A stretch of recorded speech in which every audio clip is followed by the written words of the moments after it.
In today's video tutorial, I'm going to show you how to create a really pretty fall design for your cakes, which will feature brush embroidery. It's always a good idea with your piping techniques to do a practice run on parchment paper or wax paper. And so that's what I'm doing here. I'm just doing a basic leaf shape outline with my orange buttercream. And then because I want to incorporate yellow and red, I'm going to also go back in with those colors as well. For all of the piping today, I'm using a piping tip either 3 or 4, just whatever you like. And then I'm just going in with a small paintbrush to drag those colors together. So this is what you do with brush embroidery. You don't always have multiple colors as we are going to be working with today. That's just personal preference. But I'm just starting with that outside original piped line, and then I just drag my colors inward. I'm still keeping, though, the border, the basic shape of that original border of the leaf. I'm not completely erasing that line. I'm just starting, I guess, at about the halfway point or less, and just dragging that to the middle. And this just gives us some really nice texture and color. So now we're working on our 8-inch frosted tier. I have chilled the tier until the buttercream is nice and firm, so for about maybe 20 minutes or so. That way I can go in and make these nice little impressions with our leaf cookie cutters, and that gives us a great guide to go by when we're piping.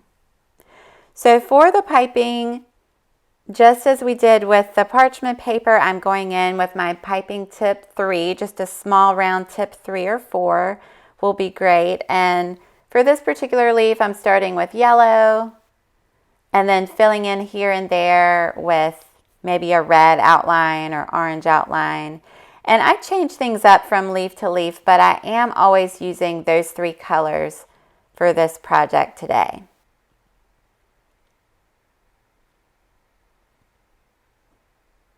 So now I'm just filling in with my orange, just here and there.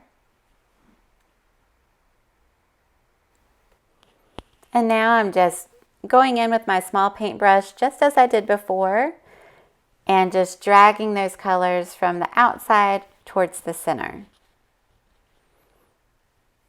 And depending on how much frosting you use with your piping or how many layers of colors that you do, it affects how far you can pull that color towards the center. And so that's why I say it's always a good idea to do a practice run, just so that you can get a good feel for it. But I really love the look of this.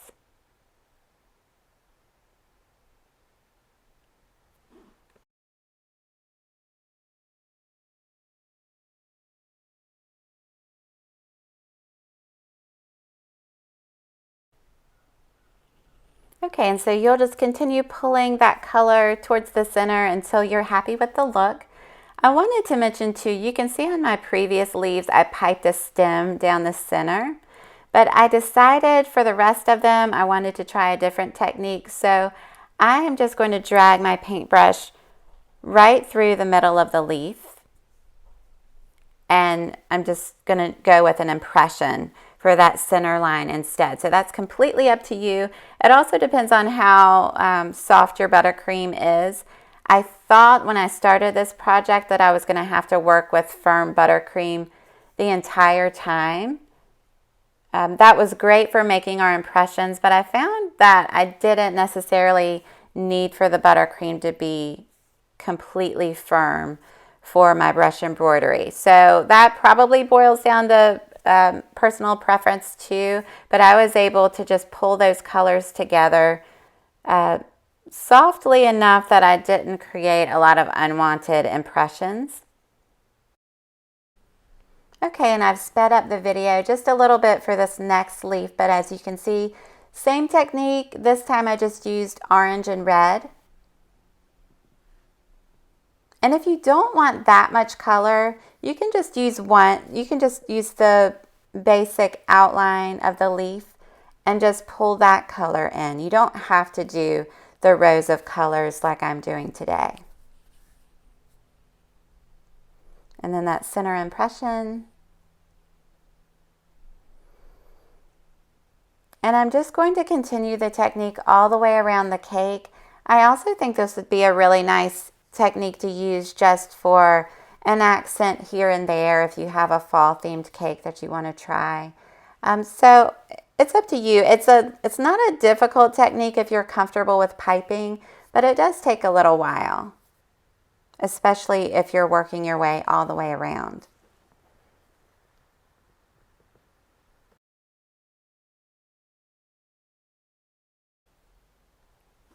And once again, you can see my arrangement of colors, and then I'm going in with a small paintbrush and just wiping off that excess frosting whenever it builds up too much on the brush onto my paper towel. Sometimes I don't go all the way to the original outline of the leaf. Sometimes I'm mainly just doing the brush strokes on the inner piping, so I do kind of change things up every now and then. So you can keep that in mind also if you like to keep the original border of the leaf intact. That's a pretty look also.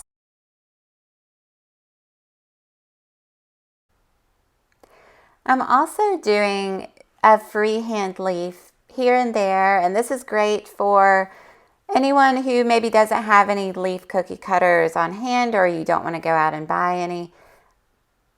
The teardrop shaped leaf is probably the easiest one to do. And so you can see I did my initial red outline. I'm going in and adding a little bit more color with orange, just here and there.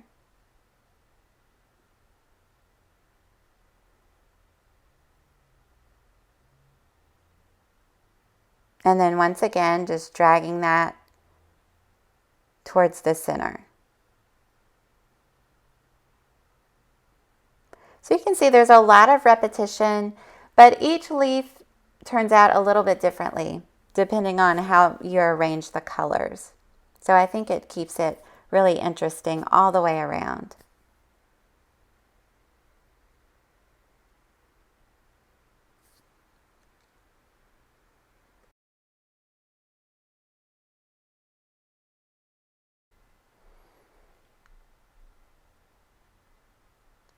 Okay, and then just that center line to finish things off.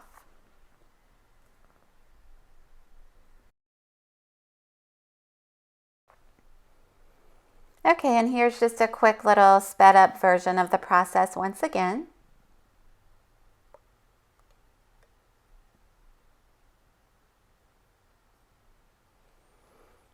And then once my leaves were finished, I decided to add just small little dots using a piping tip 4, just as an optional step, but I think it looks pretty. And I also added a basic bead border. Okay, so our cake is finished. I wanted to mention, because I did this off camera, but for the very top of the cake, I decided to just add additional frosting, and I just used my offset spatula to just swirl it around. But if you would rather carry your leaf pattern on top, of course you can do that too for a little bit more color. But I hope you enjoyed the tutorial. Thanks for watching. We'll see you next time.